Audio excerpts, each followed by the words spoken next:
Hello students, आज से हम स्टार्ट करने वाले हैं हमारा क्लास 10th के साइंस की केमिस्ट्री का फर्स्ट चैप्टर। मैंने इसके पहले वाले वीडियो में आपके लिए केमिस्ट्री के सिलेबस में आपको क्या क्या पढ़ना है वो बता दिया था। मैं आप लोगों को बहुत ही अलग तरीके से पढ़ाने वाली हूँ, क्योंकि देखो बहुत सारे वीडियोस आपको यूट्यूब पे मिल जाएंगे जिसमें आपने चैप्टर के बारे में बहुत कुछ समझ लिया होगा कि हमारे केमिस्ट्री के चैप्टर नंबर फर्स्ट में है क्या। केमिस्ट्री के फर्स्ट चैप्टर का नाम आपको दिख रहा है केमिकल रिएक्शन इक्वेशन। इसे मैं ज़्यादा खींचूंगी नहीं क्योंकि बहुत सारी वीडियोस में आपने इस चैप्टर को अच्छे से समझ लिया है। अब हम क्या करेंगे, आज से हम पहले शॉर्ट क्वेश्चन देन फिर हम दूसरे क्वेश्चंस को देखेंगे। शॉर्ट क्वेश्चन किस तरह से एग्जाम में आते हैं और आपको उनकी आंसरिंग कैसे करनी है वो आप लोगों को मैं समझाऊंगी वन बाय वन, ठीक है। क्योंकि मोस्टली क्या होता है, बच्चे थ्योरी तो पढ़ के चले जाते हैं, समझ के चले जाते हैं एग्जाम में, लेकिन क्वेश्चन के आंसर आपको एग्जाम में किस तरह से लिखने हैं, किस तरह से आपके मार्क्स अच्छे आएंगे वो भी डिपेंड करता है आपकी राइटिंग पर कि आप एग्जाम में किस तरह से लिख के आते हैं। तो वो भी आपको मैं समझाती जाऊंगी किस तरह से आपको अपने क्वेश्चन का आंसर लिखना है। तो आज का हमारा जो इम्पोर्टेंट क्वेश्चन है वो देखते हैं। हमारा क्वेश्चन है, ध्यान से समझना। When a copper wire was left in silver nitrate solution for some time, it was observed that the solution turned bluish green। अभी क्या बोल रहा है इसे मैं आपको डायग्राम से बताती हूँ। देखो क्वेश्चन में उन्होंने क्या बोला था, when copper wire left in silver nitrate solution. ये हमारा कॉपर वायर है जो आप लोगों को दिख रहा है, इसको हमने सिल्वर नाइट्रेट सॉल्यूशन में डीप कर दिया। कुछ समय बाद क्या होगा, जो आपका सॉल्यूशन है वो कौन से कलर का हो जाएगा। क्वेश्चन में उसने बोला है सॉल्यूशन टर्न्स ब्लूइश ग्रीन, यानी कुछ समय बाद जो हमारा सॉल्यूशन का कलर होगा वो ब्लूइश ग्रीन हो जाता है। उसका रीज़न आपको देना है कि जब हम कॉपर वायर को किसी सिल्वर नाइट्रेट के सॉल्यूशन में डालकर रखते हैं, सिल्वर नाइट्रेट वाइट कलर का होता है, लेकिन जैसे ही आप उसमें कॉपर वायर डालेंगे कुछ समय बाद उसका कलर ब्लूइश ग्रीन होता है, तो उसका रीज़न हमें देना है।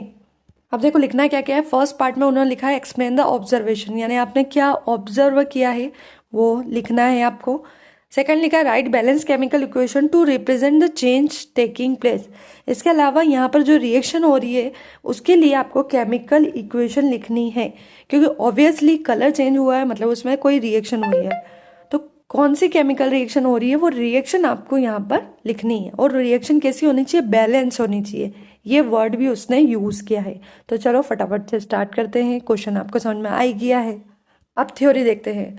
Copper is more reactive than silver, hence when copper wire is dipped in silver nitrate solution it displays silver from AgNO3 solution forming copper nitrate which is bluish green in color।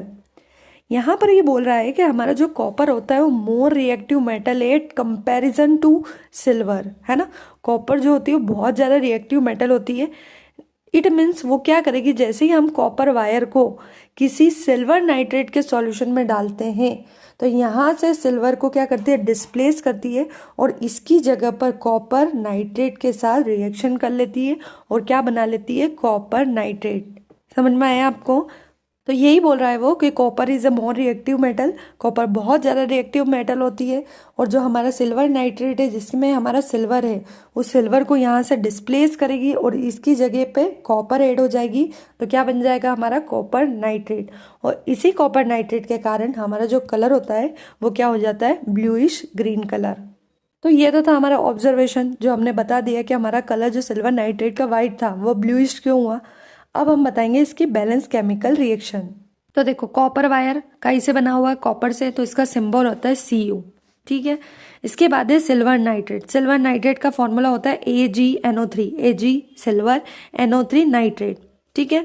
अब मैंने क्या बोला, copper more reactive है तो Ag को यहाँ से displace करेगा और इसकी जगह कॉपर खुद ऐड हो जाएगा। तो ये देखो कॉपर और नाइट्रेट। अब याद रखना कॉपर को हमेशा अपने साथ 2 नाइट्रेट चाहिए, है ना, इसलिए यहाँ पर कॉपर 1 है और नाइट्रेट कितने जुड़े हुए हैं, 2, ठीक है। सिल्वर को 1 नाइट्रेट चाहिए तो इधर 1 NO3 था, कॉपर को 2 नाइट्रेट चाहिए तो ये 1 कॉपर 2 नाइट्रेट को ऐड करता है, ठीक है। और क्या होगा, ये जो सिल्वर यहाँ से निकला है वो अलग हो जाएगा, ठीक है। तो ये बन गया हमारा कॉपर नाइट्रेट और ये अलग हो गया हमारा सिल्वर। अब इसको बैलेंस कैसे करना है वो आप समझना। देखो यहाँ पर नाइट्रेट कितने हो गए, 2 नाइट्रेट है, और यहाँ पर नाइट्रेट कितने हैं, 1 है, ठीक है। तो सबसे पहले हम नाइट्रेट को बैलेंस करेंगे। कभी भी किसी रिएक्शन को बैलेंस करना है तो आप जो नंबर लगाते हो 1 2 3 जिस भी नंबर का आप यूज़ करोगे वो हम आगे की तरफ लिखेंगे यहाँ पर, ठीक है।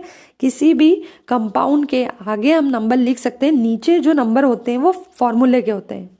तो अगर हमको नाइट्रेट को 2 लिखना है, इधर नाइट्रेट 2 है और इधर 2 करना है, तो हम यहाँ 2 लिखेंगे। दोनों साइड नाइट्रेट कितने हो गए 2। अब अगर नाइट्रेट 2 हुआ है तो यहाँ देखो जो आगे होता है नंबर वो पूरे कंपाउंड के लिए होता है, यानी नाइट्रेट के लिए अगर 2 है तो हमारे Ag के लिए भी कितना नंबर हुआ 2। अब हमारा Ag लेफ्ट में कितना हो गया 2 हो गया, और राइट में हमारा Ag कितना है 1 है, तो यहाँ पर भी हम Ag के आगे कितना लगा देंगे 2 बराबर। तो नाइट्रेट भी 2 हो गए और सिल्वर भी हमारा 2 हो गया। कॉपर जो है वो इधर देखो, इधर भी 1 है और कॉपर इधर भी 1 है, ठीक है। तो इस तरह से हमारी रिएक्शन बैलेंस होती है। एक बार फिर से समझ लो, यहाँ नाइट्रेट 2 थे, हमको नाइट्रेट इधर 2 करने थे, तो यहाँ पर हम नंबर लगाएंगे 2। नाइट्रेट बैलेंस हो गए। अब मैंने एक चीज़ और बताई कि जो आगे नंबर लगता है वो पूरे कंपाउंड के लिए होता है, यानी नाइट्रेट 2 हुआ है तो सिल्वर भी आपका 2 हो गया है, ठीक है। अब इधर सिल्वर जो है राइट में, ये तो सिंगल 1 है तो यहाँ पर भी हम 2 लगा देंगे, तो दोनों साइड सिल्वर भी बराबर हो गए। अब कॉपर जो है तो यहाँ कॉपर 1 है और यहाँ भी कॉपर 1 है, तो ये है हमारी बैलेंस केमिकल इक्वेशन जो आपको एग्जाम में लिख कर आनी है। तो बच्चों ये था हमारा क्लास 10 का आज का शॉर्ट क्वेश्चन। आई होप ये छोटा सा क्वेश्चन आपको डायग्राम के साथ अच्छे से क्लियर हो गया होगा। इसी तरह से मैं आपके लिए रेगुलर एक ना एक क्वेश्चंस की वीडियो डालूंगी। पहले हम शॉर्ट देखेंगे, देन फिर हम लॉन्ग देखेंगे। तो अगर आप चाहते हैं कि समय पर आपको सारी वीडियोज़ मिले तो हमारे यूट्यूब चैनल को जरूर सब्सक्राइब करें, वीडियो को लाइक करें, सब्सक्राइब करें, शेयर करना बिल्कुल भी ना भूलें, ताकि आने वाले इंपॉर्टेंट क्वेश्चंस की वीडियो आप तक समय पर पहुंच सकें। Thank you.